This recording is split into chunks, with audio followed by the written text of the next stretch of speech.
Ear cartilage piercing. Healing time, approximately 1 year. Keep your jewelry in for the entire healing time. Do not remove it to clean or change it. If you would like to change out your jewelry while your piercing is healing, we can change it for you. Jewelry worn in a healing piercings needs to meet very specific requirements, so we cannot change it to outside jewelry while your piercing is healing. We will also want to wait until it is completely healed before changing it to a hoop. When we first pierce you, your jewelry will be extra long to allow room for swelling. If there wasn't room for swelling, it could overswell and pull one end of the jewelry inside of the piercing channel, which we certainly don't want to have happen.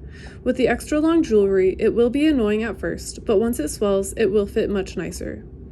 Once the piercing de-swells, the jewelry will be long and annoying again. When this happens, we strongly recommend scheduling a jewelry downsize appointment so that we can switch the jewelry out to a shorter post.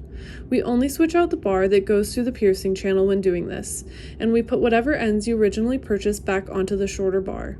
This will help the piercing heal better and will look much nicer. If you leave the long bars in after a piercing is no longer swollen, they can get snagged, bumped, and move around a lot, which can lead to complications healing. Ear cartilage piercings are typically ready to be downsized sometime between 1 to 6 months after being pierced. To clean your piercing, we recommend cleaning it with sterile wound wash saline and clean water. Ingredients in the sterile wound wash saline spray should only include sodium chloride and water.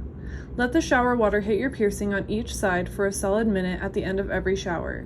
This is the best way to remove crusties and buildup around a healing piercing.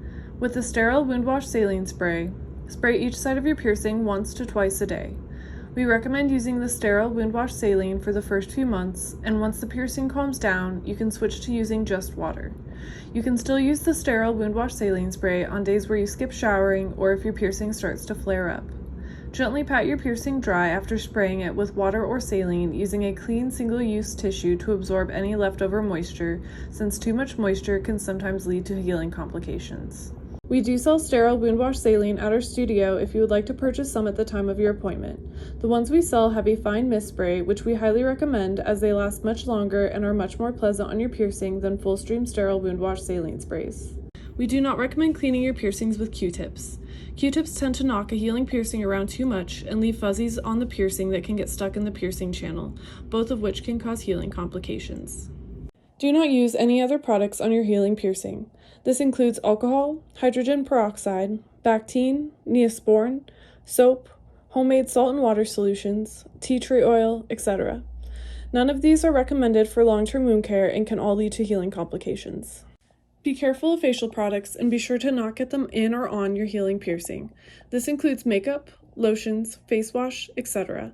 If you think you may have gotten any of these on it, be sure to rinse it well immediately afterwards with water or sterile wound wash saline. Do not sleep on your healing cartilage piercing.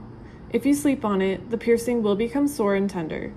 Furthermore, if the initial longer bar for swelling is in the piercing, it will get pushed crooked if slept on, which can cause the piercing to migrate and heal at a wonky angle.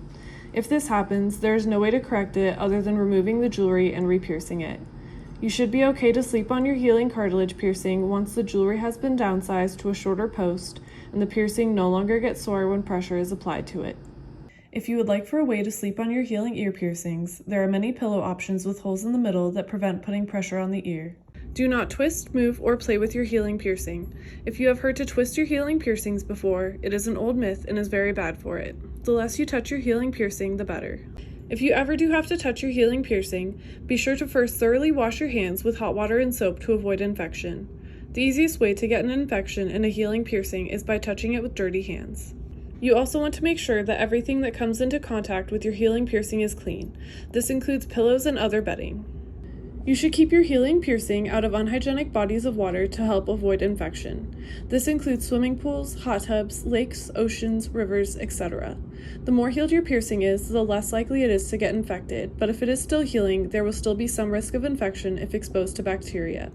Some water also carries more risk of infection than others. Natural bodies of water such as lakes, oceans, and rivers carry the most risk since this is where a lot of the really scary bacteria tend to live. We would recommend being extra cautious around them with a healing piercing. Swimming pools and hot tubs have chemicals in them that help kill some of the bacteria, making them less risky. These chemicals don't kill all of the bacteria though, so there is still some risk, and the chemicals themselves can also irritate a healing piercing. When you first get pierced, your piercing will look pretty imperfect since it hasn't had a chance to get mad yet. Over the first few weeks, it will start to look more and more like a healing piercing. Things you can expect to see with your healing piercing are some minor redness, minor swelling, small amounts of clear, white, or tinged yellowish goopy discharge that will dry and crust on there, and minor pain and tenderness. Some minor spotting from your piercing can be normal as well. These will eventually become less and less until the piercing is healed and it looks like a pretty and perfect piercing again.